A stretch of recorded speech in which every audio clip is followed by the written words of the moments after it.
వసంతకాలంలో సర్వత్రా ఆనందాలు నెలకొన్న వేళ వైశాఖ శుద్ధ దశమి శుక్రవారం ఉత్తరా నక్షత్రం కన్యారాశిలో కుసుమాంబ కవల పిల్లలకి జన్మనిచ్చింది.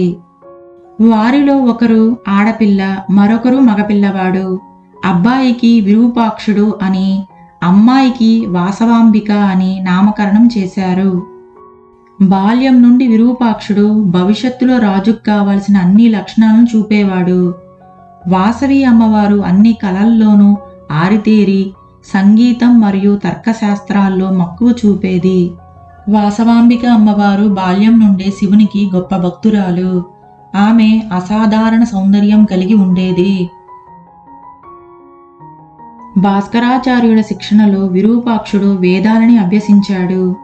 గుర్రపు స్వారీ, విలువిద్య, కత్తిసాము మొదలైన యుద్ధ విద్యలను నేర్చుకున్నాడు.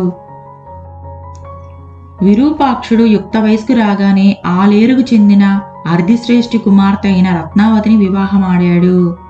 వివాహానికి విచ్చేసిన అతిథులందరూ త్వరలో వాసవి వివాహం కూడా ఇంత వైభవంగా జరుగుతుంది అని భావించారు.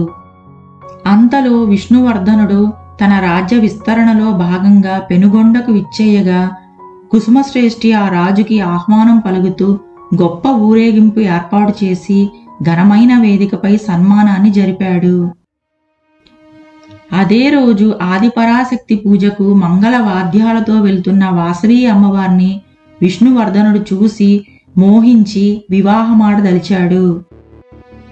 విష్ణువర్ధనుడు కుసుమశ్రేష్ఠికి నేను వాసవిని వివాహమాడదలిచాను అన్న వర్తమానం పంపాడు. దానికి కుసుమశ్రేష్ఠి వాసవి దివ్య బాలిక అని, కావున నేను వివాహానికి సమ్మతించను అని విష్ణువర్ధనుడికి తెలిపాడు. దానికి విష్ణువర్ధనుడు నేను మీకు 1 నెల రోజుల వ్యవధి ఇస్తాను. అప్పటికీ మీరు వివాహానికి సమ్మతించకపోతే సైన్యంతో యుద్ధం చేసి వాసవిని తీసుకొని పోతాను అన్నాడు. విష్ణువర్ధనుని కోరిక కుసుమశ్రేష్ఠికి గుండెల్లో రాయి పడినట్టుగా అయింది.